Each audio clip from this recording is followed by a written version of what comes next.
And then following on from that, I then later moved to Qingdao, where I got a job as an English teacher, and I stayed there for 2 years. So when you get these teaching jobs, or at least how it used to be, I don't really know, I think things have changed quite a bit now, but back then they used to kind of set you up with like a Chinese buddy, like someone who'd basically teach you a bit of Chinese, you know, and help you with your like day-to-day things. If you need, you know, train tickets, or, you know, if you need some, I don't know, you need to call out someone to come look at the boiler, or like any of these kind of necessities, then this Chinese buddy would just kind of, you know, be a phone call away, and they'd have to kind of, yeah, you know, help you out with that stuff.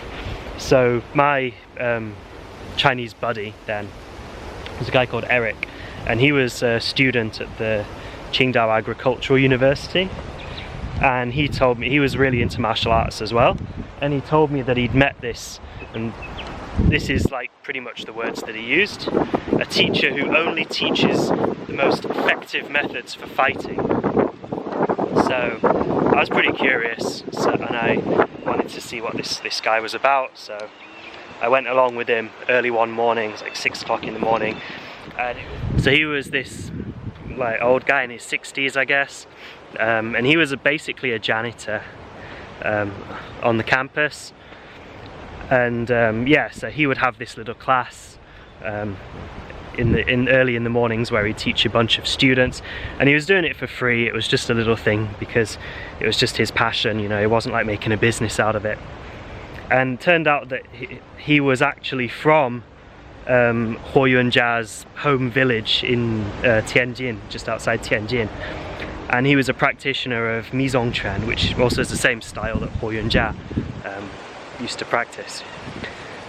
So, but what he was teaching us, I mean, there was no sort of forms or there was no real sort of system to what he was doing.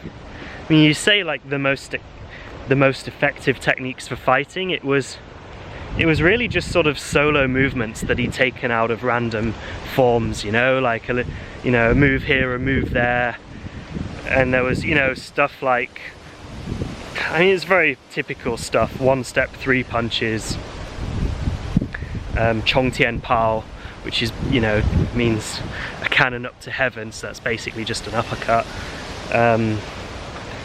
Yeah, just sort of simple line drills, basics, and then we'd practice them solo, and then he'd sort of give corrections on the movements and stuff, and then we'd pair up and we'd apply them on each other. But when you say effective for fighting, I wouldn't say there was anything innately bad with it, but it wasn't like mind-blowing. I mean, we did a little bit of sparring. I did spar with one guy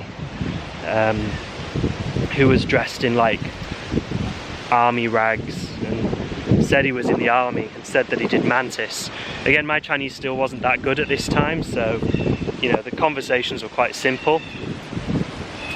But yeah, so I did spar with this guy. We did like a little bit of sparring, but on the whole I'd say it was very eclectic way of teaching, and it wasn't really, you wouldn't really be able to like learn a system from him, you know. You don't really get anything sort of tangible. So I did it for a little while. You know, I went for a few weeks, but I kind of got bored with it because it was just, okay, here's another random move, here's another random move.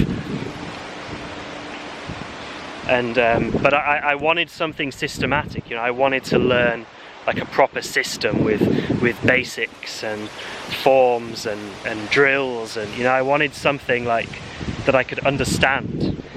So from there I then went to the complete polar opposite, and I found this guy who was teaching in the park, and it was just a pure forms guy. His name was Xiu Jingyi, and he gave me his business card, which I can't find anymore, so I don't know his exact lineage, but I do remember it was Taiji Meihua Mantis, so I'm assuming it's probably Hao family, but I can't be 100% sure, and I haven't been able to find anyone who actually knows who he is, so he can't have been anyone particularly important within that lineage. But yeah, he was just a forms guy, and he was mostly teaching kids and had a couple of adults there. But I kind of, you know, liked it for the stage where I was at, because he had very systematic basics. So I went through his whole thing of basics, which was similar to the basics that I'd done with that Shaolin monk back in Xi'an. It was all sort of long fisty stuff. And he was a very miserable guy. He never smiled, he never talked. You know, you get there in the park and he's doing his little qigong routine, his breathing and everything, and then he's like, you know, doing like the self-massage stuff afterwards, and you shufu hao, and then he'd just kind of grunt or sometimes completely ignore you, and you start, you know, doing your basics, and he'd sort of tut and huff and puff and come over and say, oh, you've not been practicing, have you? Oh, why are you so bad? You know, all this sort of stuff. Very miserable guy, not particularly pleasant to be around. So I learned these basics, and then he taught me two forms. The first was Babu Lian Huan Quan, which was a Shaolin form, or long fist form, and then Xiao Fan Che, which is the first form taught in the Hao family, Taiji Meihua Mantis system. So yeah, I trained with him for a little while, but then there was a bit of a misunderstanding, because after training I'd often go walk around the park and just go and take a look at like who else was doing martial arts and what they were doing, and there was this other guy who was doing he was teaching some kids some sanda.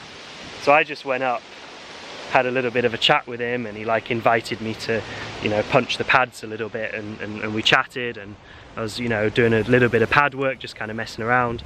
Anyway, my shufu, or the shufu then found out. I guess someone had seen me, and he was very, very angry. So I just left. I didn't go back. You know, I just didn't particularly like him anyway. And then from there, I met the first person, I suppose, that I would really call shufu, and his name was He Zhishan, and he was a Taiji practitioner, but I don't really understand exactly what his like system was. I know he'd learnt from a bunch of teachers, and he'd done Yang style and Chen style, and he'd also done Taiji Mantis and 7-star Mantis. But he wasn't teaching those, he was just doing the Tai Chi. But he didn't teach any forms. He only did push hands, and then he had some like kind of silk reeling exercises, some Jan Zhuang, and some like kind of free movement stuff where you kind of just, it's kind of weird. You start by doing like Jan Zhuang, and then you just kind of sway your body, and you just kind of go with it. You just go wherever you get swayed, and then you start to kind of like feel the connections through your body as you're doing it. And it's a weird exercise, but it does help quite a lot with the push hands, I found, because it gets you used to kind of just flowing with movement by yourself. And then of course you pretty much all the time when you're actually at the training with him, you're just doing push hands, you know, with him and with the other students. And he would really teach purely just by feel. That was one thing I liked about him, was that you would do push hands with him, and then when he pushed you, he wouldn't really explain too much, he'd just let you feel how he pushes you, and then he'd have you push him back, and he'd sort of offer different amounts of resistance to you pushing, and then he'd kind of like, you know, correct the way you're pushing and let you try and feel where his center of gravity is. And sometimes he'd let you get it, so you could get the feeling and you could push him, and then sometimes he'd completely, you know, block it so you couldn't, you know, you couldn't move him. And once he did that, he was just, you know, it was like trying to push over a tree. So yeah, that was really, really nice training, and it tied over very well into you know, grappling and things like that. So it's I suppose it's kind of given me intangible skills that I've kept up to this day, although I don't really practice his system anymore. I did actually do Bai Shi and become his disciple. So, you know, I was like 19 years old, and I didn't really want to be doing Tai Chi, you know. I wanted to be doing something physical. I wanted to be like punching people and kicking and throwing, and I wanted to do cool forms. And you know, the Tai Chi stuff, yeah, it was good, but it wasn't what I was looking for at that, you know, time in my life. And that's actually when I decided, having gone through all these experiences and finding just how hard it was when you don't have the connections to find like the top level masters, you know, when you don't know who's kind of the who's who in the city, who are like the big players, who are the lineage holders, who are the most skilled guys, then it's very difficult. And even if you do know them by name, then just without like an invitation, or without sort of being in the community, or without even having a bit of a foundation of which to work off, then it's very hard to, you know, to actually kind of get into it.